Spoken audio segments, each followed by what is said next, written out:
yenn saay da ngay jàpp ne nit ki yàlla da ko may chance boo xam ne mayuma ko da nga leen di xool di leen ñee di naan ñii yàlla da leen may don da leen may talent boo xam ne mayu ko kenn mais la vérité est li nga war a xam dëgg mooy le talent ne suffit pas. Le talent ne dépend pas pour réussir sa life. Le talent ne te permet pas de réaliser tes rêves. Non, loin de là. C'est vrai, yàlla may na la talent. C'est vrai, yàlla mayu la talent wala may na la loo xam ne ni yow au moins jàpp nga ne lii talent la ci yow. Mais bu fekkee ne subaak ngoon guddeeg bëccëg doo ci liggéey. Bu fekkee ne doo jël sa temps liggéey ci sa bopp doo jël sa temps talent bi nga xam ne yàlla may na la ko nga xool nan nga ci améliorer nga xool nan ngay defee de telle sorte que nga mun ci avancer non loin de là doo dem fenn. yenn saa yi da ngay gis ki nga xam ne yàlla da ko may talent ci football su yoree bal da nga koy ñee su yoree bal da nga koy fan nga gis keneen ki nga xam ne ci football talent am demewul noonu mais réussir am moo gën a yomb que ki nga xam ne moo am talent ne ma lu tax parce que ki nga xam ne moo am talent moom tey jàpp na ne talent boobu noonu kese moo ko mun a permettre mu mun a réaliser ay rêve am ci football alors que loin de là bu fekkee ne entraîné wul bu fekkee ne joxul le meilleur de lui-même pour mu mun a dépasser ses limites pour mu mun a concurrencer ki nga xam ne suba ngoon guddeeg bëccëg mu ngi entraîné pour jóge ci étape bii nii dem ci beneen étape entre ñaar ñooñu kan ngay ciy jël te soo xoolee xalaat toog di nga ci séentu ay joueurs yoo xam ne nii dal na leen donc jarul ma lay citer donc le talent ne suffit pas le talent ne dépend pas pour nga mun a réaliser say rêves ba tax na nag tey damay ñëw partager ak yow benn pratique boo xam ne man mi en personne je l'ai expérimenté et njëriñ kese laa ci jëlee njëriñ bi ma ci jëlee nag moo tax ma bëgg a ñëw partager ak yéen ku ci nekk mun ci gis boppam bu leen fàtte aimer ngeen abonné ngeen partager pour ngeen gën ñu yokk doole. chaîne bi nag dañ fi waxtaanee lépp loo xam ne ci wàllum développement personnel la lépp loo xam ne ci wàllum confiance en soi lépp loo xam ne ci wàllum business la ci wàllum conseil lépp loo xam ne ci wàllum livre la yoo xam ne jàng nañ ko am ci ay njàngat bu ko ñëw partager ak yéen lépp dañ leen koy defal fii ci chaîne bi bu leen fàtte aimer di abonné ngeen yokk ñu doole. pratique bi ma leen di wax du benn pratique bu ñuy wax la pratique délibérée. Et quand je vous parle de la pratique délibérée pratique la boo xam ne nii du le fait que da ngay ñëw def ko benn yoon wala nga def ko ñaari yoon toog ba 1 semaine 2 semaines defaat ko non non ça ne se passe pas comme ça.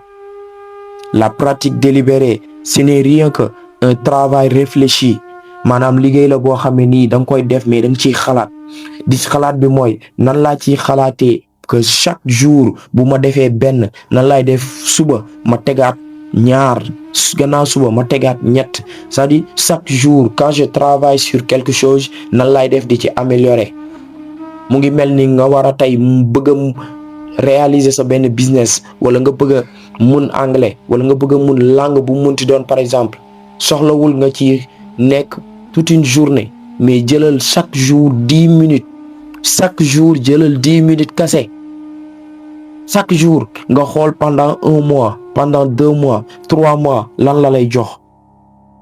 C'est ça qu'on appelle la pratique délibérée et la pratique délibérée ne se limite pas seulement sur ça. Il demande aussi tamit du temps des efforts des échecs aussi maanaam lépp loo xam ne bëgg nga ci dugg ci fonce mu nga am échec ñëwal mu jàngal la nga jëlee ci expérience bu subaa répéter la même chose nga jëlee ci waat expérience échoué wu nga mais échoué boobu noonu ngay def lan moo tax nga échoué chaque chose boo def toogal nga def benn autocritique nga ne man lii ma def résultat bu positif bii laa ci gis résultat bu négatif bee laa ci gis léegi li jëm ci côté résultat bu négatif bi lan lay def ak lan laa def ba am résultat bi est-ce que jotul ma améliorer côté bi, est-ce que jotul ma améliorer côté bële. Toujours quand tu te poses des questions, quand tu te autocritique maanaam ci sa bopp, loolu noonu toujours tu essaies de te dépasser. La pratique délibérée du lenn lu dul tey nga gis ne man dëgg la am naa talent bi, dëgg la maa ngi commencer voir des résultats ci sama business bi, mais duma ci yem. lan laa war a mën a def de telle sorte que fii ak 5 ans 10 ans moom mooy liggéey di ma jox, mais du man may liggéey di ko jox. maanaam moom ci boppam mooy retour d'investissement lay doon, te retour d'investissement boobu noonu nan la war a demee. warutuma def yenn effort yu bëri pour gagner de l'argent, mais lu ndaw laay def gagner lu bëri, garder sama énergie, améliorer sama santé, nekk ci samay business. donc peu importe nag ci situation yi nga nekk, peu importe ci jafe-jafe yi nga nekk, mais la pratique délibérée loolu mën nga ko def. mën nga ko def ankay, soxlawul am xaalis, soxlawul am benn sou pour mën a reprendre, pour mën a nekk ci déedéet. il suffit juste dama bëgg a xam lépp lu ci côté technologie, wala dama bëgg a xam lenn ci côté anglais, wala dama bëgg a développer sama business, wala dama bëgg a améliorer sama condition physique, wala dama bëgg a travailler quelques astuces ci samay, mais tout ça loolu da nga ci nekk chaque jour jox ko, accorder ko benn temps, accorder ko benn 10 minutes, parce que jàppal ne 10 minutes boo accorder li nga xam ne moom nga bëgg te bëgg ko réaliser pendant 1 mois, je dis kenn dootu la xàmmee. pendant 1 mois je te le jure da ngay gis résultat. man mi je l'ai expérimenté et dama ci gis ay résultats. j'ai pas dit benn résultat ñaar, ay résultats je dis. donc lépp loo xam ne bëgg nga ci taxaw, lépp loo xam ne business la, lépp loo xam ne bëgg nga ko jàng, accorder ko seulement 10 minutes. defal ma challenge boobu noonu 10 minutes chaque jour pendant 1 mois. man damay faral di déglu ay histoire, surtout des gens yi nga xam ne ay milliardaires nañ, des gens yi nga xam ne dañu réussir seen passion. tey par exemple ma jël ku mel ni Chris wala ku mel ni Messi, bi ñoom talent wala doom moom moo leen téye ci sport bi ba léegi, moo tax ba léegi ñu leen di tudd. non ku ci mel ni Chris day wax ne man bu gars yi doon liggéey benn, bu ñu waroon a xëy 8 heures, man 6 heures du matin laay xëy. liggéey naa avant ñoom ñuy ñëw, bu ñu ñëwee ma ànd ak ñoom, te bu ñuy dem aussi fa lañ may bàyyiwaat. des fois am na ñu naan ma kii wérul, kii li muy def nii c'est pas bien, c'est pas bon, mais pourtant regarde les résultats. man je me suis dit que ne lépp looy def boo ci bëggee am résultat da nga koy accorder le temps, da nga koy accorder lépp loo xam ne moom lay laaj pour nga mun ko réaliser.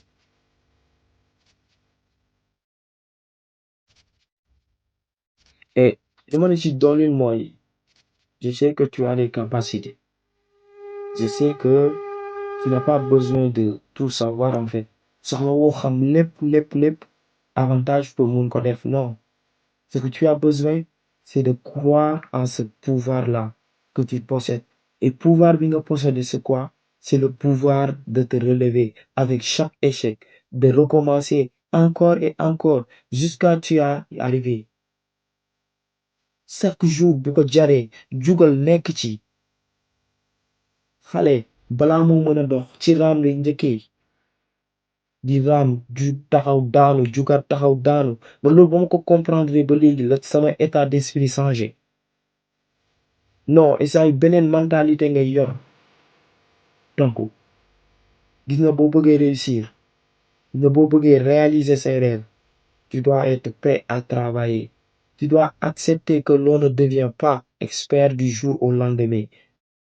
gis nga dañu naan lépp loo doon sëriñam, c'est parce que dangaa musa doon taalibe di ci tarbiyewu. donc mon frère, lève-toi, jugal ñu defandoo challenge bi. amul bàyyi. chaque jour je prends 10 minutes. chaque jour. wax ma ci commentaire bi ci ban business nga bëgg a taxaw. lépp luñ ci am comme conseil dinañ la ko wax. lépp luñ ci xam comme stratégie, méthode dinañ la ci wax. bu fàtte aimer nga abonné nga partager.